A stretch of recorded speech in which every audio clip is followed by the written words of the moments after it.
मित्रों, कुछ दिनों से हम लाइव क्लास में कारक प्रकरण का अध्ययन कर रहे हैं। उस क्रम में आज एक छोटा सा पाठ लेकर आया हूं आप सबके लिए, क्योंकि ज्यादा सूत्र ना पढ़े नहीं दिमाग से ऊपर चला जाएगा और आप सबकी परीक्षा में भी बहुत समय बचा है, तो फिर सिलेबस में भी बहुत ज्यादा सूत्र है नहीं। यदि net, JRF, PGT, UP, assistant professor, GDC इत्यादि की परीक्षाओं की तैयारी करते हैं तो आपको पूरा कारक अध्ययन करना है।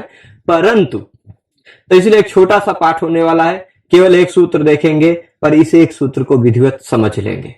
तो चलिए शुरू करते हैं। सूत्र है क्रुध द्रुहेर्ष्यासूयार्थानाम यम प्रतिकोपः। इससे पहले चतुर्थी विभक्ति से संबद्ध कुछ सूत्रों का हमने अध्ययन किया था। संप्रदान कारक से संबद्ध कुछ सूत्रों का हमने अध्ययन किया था। कर्मणा यमभिप्रीति संप्रदानम अध्ययन कर लिया। संप्रदाने चतुर्थी संप्रदाने देखा। रुच्यर्थानाम प्रीयमाणः देखा। श्लाघं स्थासवाम गीष्यमानः धारेरुत्तमर्णः इत्यादि कुछ नियमों को हमने देखा है। तो उन्हीं के क्रम में क्रुध द्रुहेर्ष्यासूयार्थानाम यम प्रतिकोपः, यह क्या कहता है? देखिए, क्रुध मतलब होता है क्रोध, दिख रहा होगा। द्रुह मतलब द्रोह करना, विद्रोह होता है ना, विरोध एक प्रकार का। ईर्ष्या, जलन। असूया मतलब होता है एक प्रकार की, ये भी द्वेष ही है और एक प्रकार का क्या कहते हैं, यहां भी आगे देखिएगा, असूया गुणेषु दोषाविष्करणम। असूया मतलब कोई व्यक्ति खूब अच्छा है, कोई व्यक्ति अच्छा गुणवान है लेकिन फिर भी उसमें दोष निकालना है ना। अरे देखिए, गुरुजी खूब अच्छा पढ़ाते हैं, गुरुजी की खूब अच्छी विशेषता है, गुरुजी मजाक करते रहते हैं, है ना। दोषाविष्करण, गुणेषु दोषाविष्करण। गुण नहीं दिखाई पड़ेगा, गुण में कुछ दोष खाली दिखाई पड़ेगा ना। कहा जाता है भ्रमरा मधुमिच्छन्ति, है ना, व्रणमिच्छन्ति मक्षिका है ना।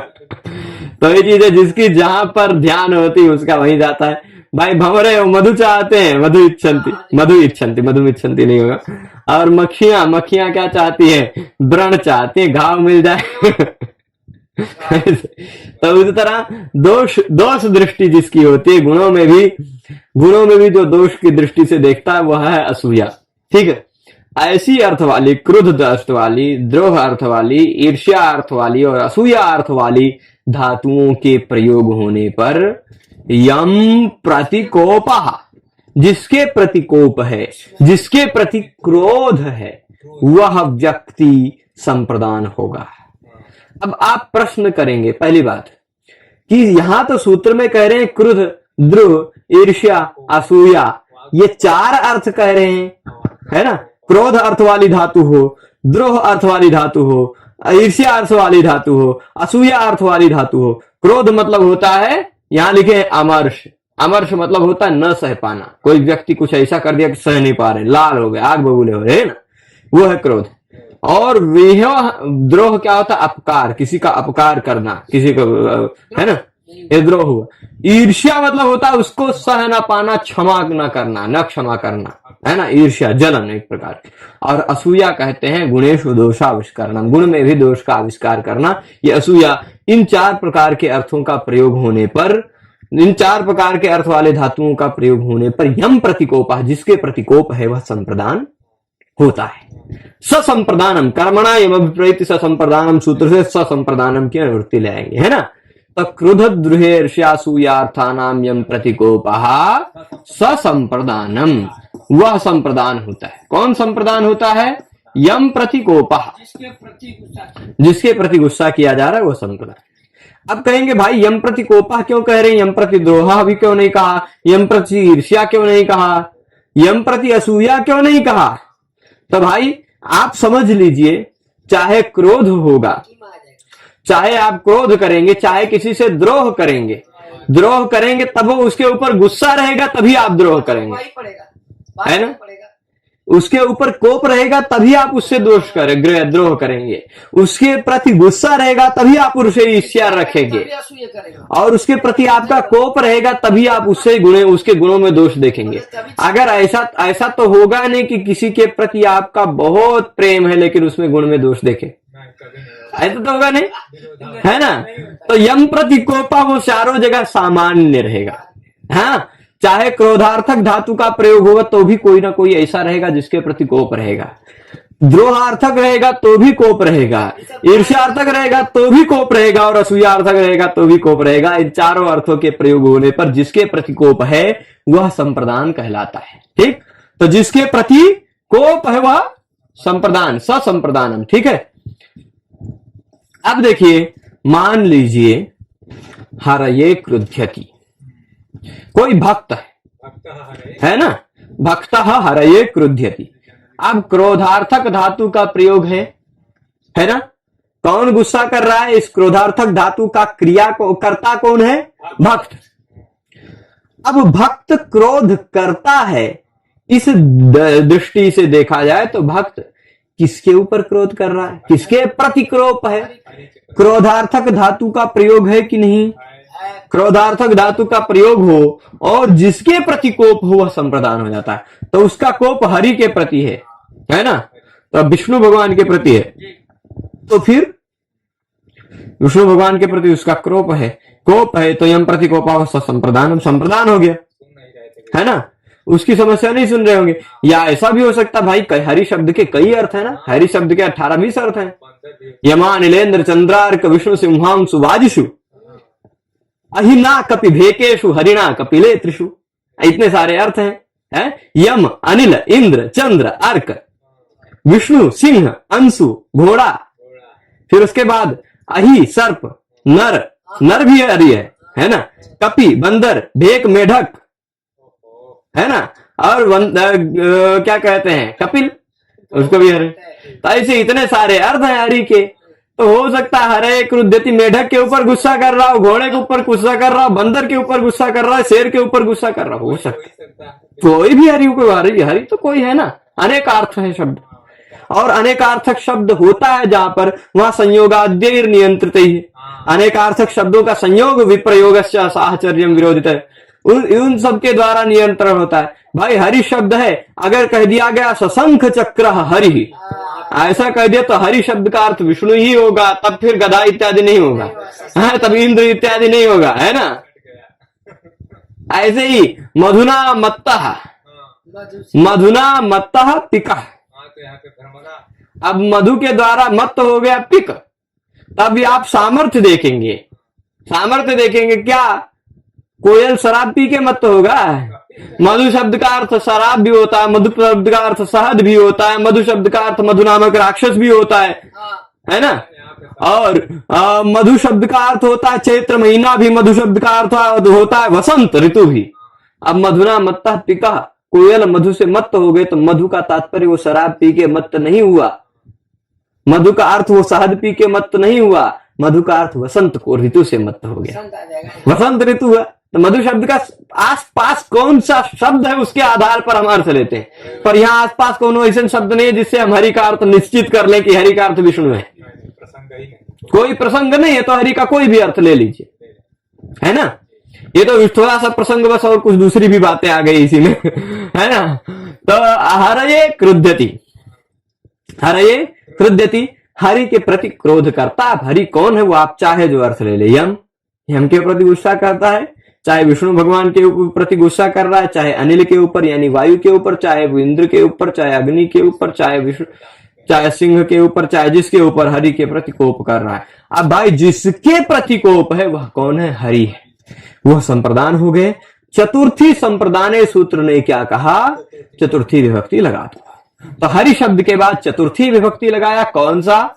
हरि शब्द है, चतुर्थी विभक्ति एक वचन का ज्ञेय प्रत्यय लगाएंगे, ज्ञेय या भ्याम या भ्यस, है ना, ज्ञेय भ्याम भ्यस, ये प्रत्यय लगाएंगे। ज्ञेय में से चतुर्थी एक वचन का ए बचेगा, ए हरि ए। ज्ञेय प्रत्यय गीत प्रत्यय है, ज्ञेय प्रत्यय कैसा है? गीत प्रत्यय है। और हरि शब्द है घी संज्ञक है, ज्ञेय रिया नहीं आएगा, अकारांत शब्दों के बाद ज्ञेय रिया आता है। ठीक, ह्रस्व अकारांत शब्द के बाद ज्ञेय रिया आता है, यहां नहीं आएगा। यहां कैसे होगा मैं यहां लिख देता हूं। हरि शब्द है, हरि शब्द के बाद ज्ञेय में से बचा है ए, ज्ञेय में ङ की इत संज्ञा होती है, ङ की इत संज्ञा होती है। तो एक नियम है घेर नीति, ठीक, भूल गए थे ना, इसीलिए हम आपको याद दिलाने के लिए बोले, हम जानते थे इसीलिए बोले हैं।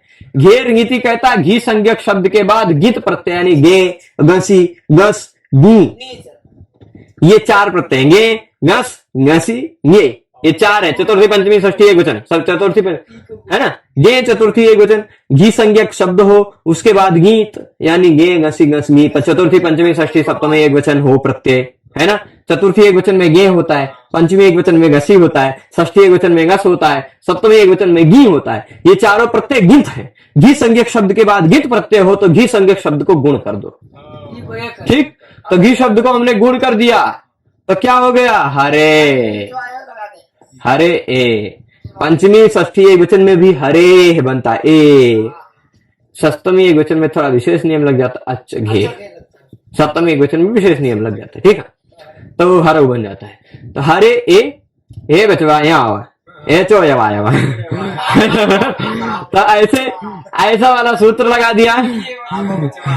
तो अब ये हो गया सूत्र हरे ए। यहाँ पर आय ए के स्थान पे क्या हो गया, आय आदेश हुआ ना। तो हर आय ए, हर ये बन गया। ऐसे कोई नहीं कह दे कि चतुर्थी विभक्ति लग गई मतलब चतुर्थी में हरे बन जाता, ऐसा नहीं।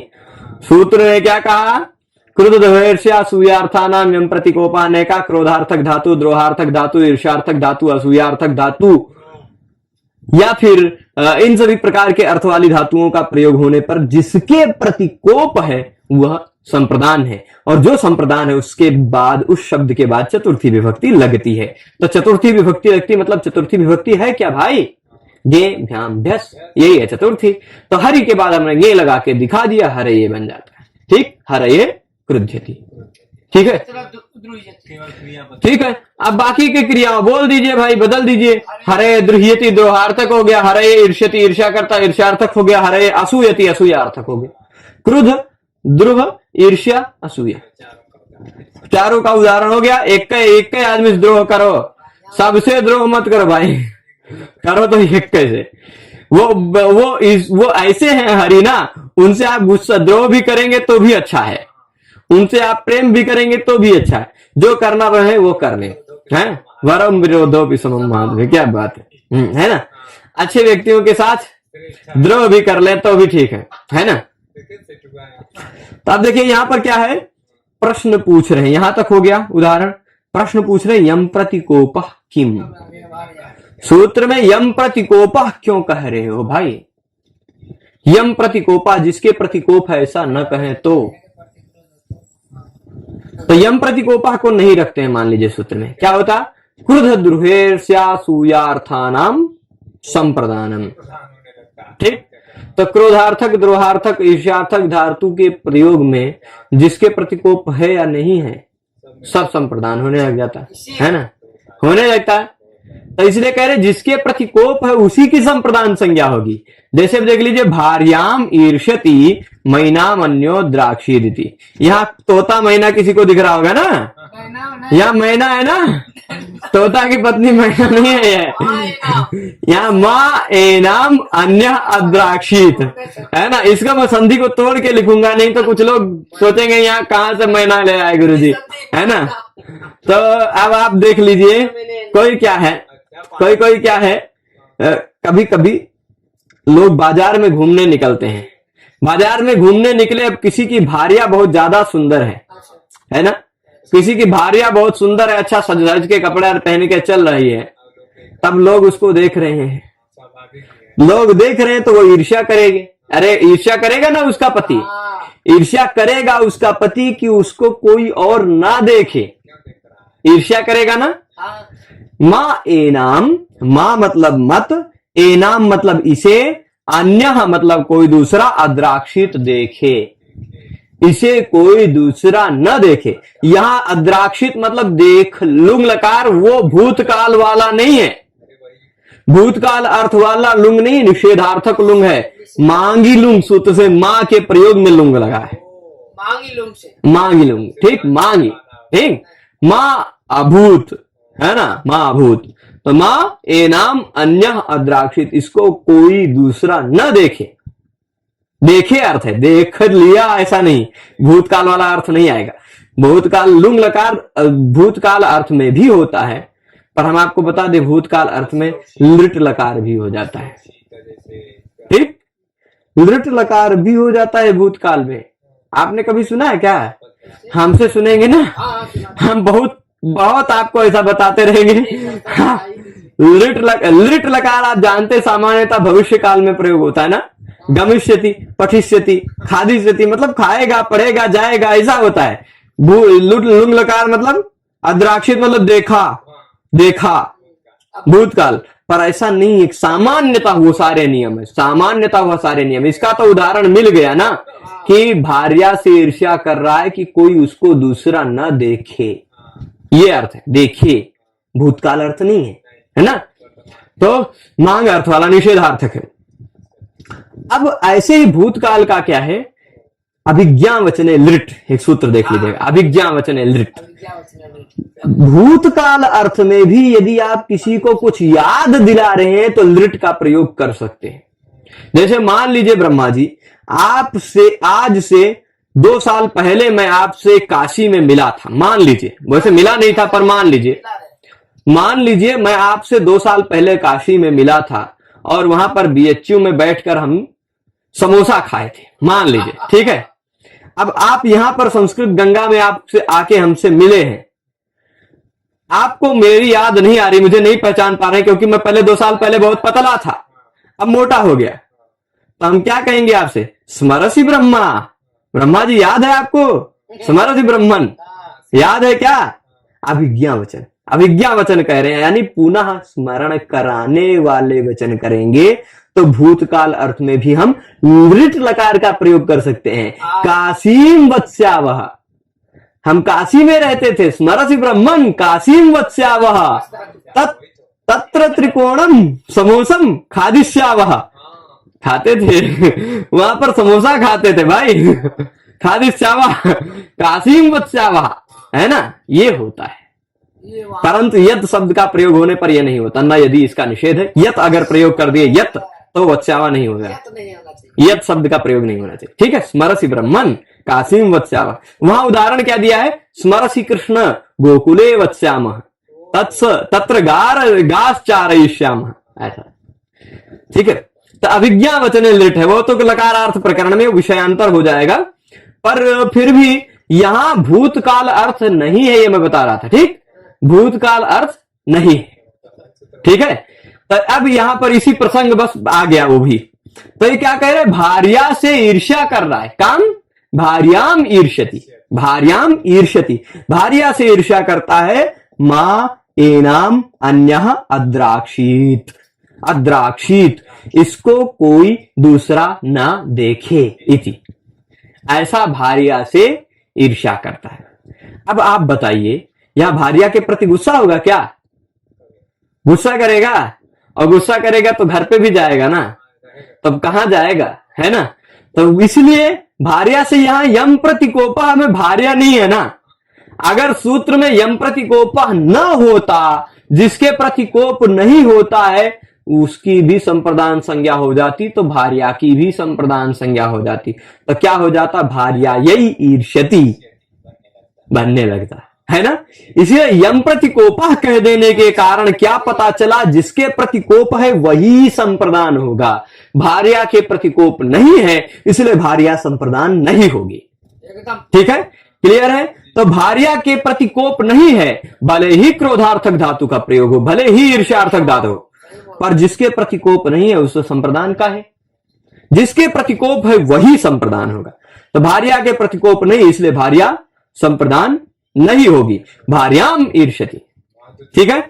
इसके बाद अब क्या हो गया, सभी का अर्थ बता दे रहे हैं। क्रोध मतलब क्या है, अमर्ष, न सह पाना किसी की बात को, कोई कुछ बोल दिया सह नहीं पाए, गुस्से में आ जाना, वो क्रोध मतलब गुस्सा सीधी तरह। द्रोह अपकार, अपकार कर देना, उसको नीचे गिरा देना, नीचे से अपने से नीचे दिखा देना, ऐसा होता है द्रोह। ईर्ष्या, उसकी बात को सहना ना, क्षमा न करना, उसको जलन रखना उससे, ये ईर्ष्या है। असूया गुणेषु दोषाविष्करणम, गुणों में दोष को आविष्कार करना असूया है। अब देख लीजिए यहां पर ये जो बात आपने शुरुआत में पूछी थी, द्रुहादयोपि कोप प्रभवा एव, द्रुह इत्यादि जो है ना, द्रुह, ईर्ष्या, असूया, ये 3 है, वो कोप से ही आते हैं। अगर गुस्सा है तभी द्रोह होगा, अगर गुस्सा है तभी ईर्ष्या होगी, अभी गुस्सा है तो ही असूया होगी, इसलिए सारे भी कोप प्रभवा एव, कोप से ही उत्पन्न होते हैं, है ना। अतो विशेषण सामान्य नहीं है, इसीलिए इसलिए विशेषणम देख ले, इसलिए विशेषणम सामान्य यम प्रतिकोपः इति, इसलिए विशेषण सामान्यतः बता दिया गया यम प्रतिकोपः। यम प्रतिकोपः सामान्य क्यों कहा गया? क्योंकि सारे क्रोध द्रोह इत्यादि भी जितने हैं वो सभी कोप प्रभव ही हैं। कोपात प्रभवती इति कोप प्रभव, कोप से उत्पन्न होते हैं सारे, द्रोह भी कोप से ही उत्पन्न होता है। कोप है ना, कोप है, कोप है, इसलिए कोप से ही उत्पन्न होता है द्रोह भी, कोप से ही उत्पन्न होता है ईर्ष्या भी, कोप से ही उत्पन्न होता है असूया भी। तो ये द्रोह इत्यादि भी कोप प्रभव ही हैं। इसलिए विशेषण सामान्यतः हम यम प्रति कोपः कहा है, यम प्रति द्रोह, यम प्रति असूया, यम प्रति ये सब नहीं कहा ईर्ष्या, केवल यम प्रति कोपः कह दिया। क्योंकि बाकी ये चारों कोप प्रभव हैं, चारों कोप से ही क्रोध होता है। ठीक है, तो इसे समझ गए। तो इस तरह से हमने इस सूत्र में जाना कि क्रोधार्थक धातु, द्रोहार्थक धातु, क्रोधार्थक धातु, द्रोहार्थक धातु, ईर्ष्यार्थक धातु और फिर असूयार्थक धातुओं के प्रयोग होने पर जिसके प्रतिकोप है वह संप्रदान होता है। इसी का एक बाधक सूत्र भी आएगा, क्रोध द्रोह रूप सृष्टयो कर्म आगे आएगा, उसको अग्रिम पाठ में देखेंगे। इस पाठ में हम इसी पर रुकेंगे। हाँ, ये ध्यान रखिएगा, यहां पर ये सूत्र चतुर्थी विभक्ति नहीं करता। यह सूत्र जिसके प्रतिकोप है ससंप्रदानम, वो संप्रदान है, वो संप्रदान संज्ञक है। यह सूत्र संप्रदान संज्ञा करता है। चतुर्थी विभक्ति यदि आपको लगानी है तो आप उसी सूत्र को ध्यान रखिएगा जो हमेशा याद रखते हैं, चतुर्थी संप्रदान है। ठीक है, चतुर्थी विभक्ति करने के लिए चतुर्थी संप्रदान है, चतुर्थी विभक्ति लगेगा गे इत्यादि प्रत्यय, बाकी सारी प्रक्रिया आप जानते हैं। चतुर्थी विभक्ति का सीधे रूप आप लिख देंगे। तो आज के इस पाठ में इतना ही रखते हैं, छोटा सा पाठ रहेगा पर आप ध्यान रखिएगा, आप पूरा हमारे ऊपर छोड़ दीजिए। आपको आरपीएससी की तैयारी कर रहे हैं या नेट जेआरएफ की या यूपी पीजीटी या किसी भी परीक्षा की तैयारी कर रहे हैं, पूरा कारक प्रकरण आपको इसी तरह सरलता से हम पढ़ाएंगे। आज के इस पाठ में इतना ही। सभी लोग जुड़े रहे उसके लिए धन्यवाद। नमः संस्कृताय।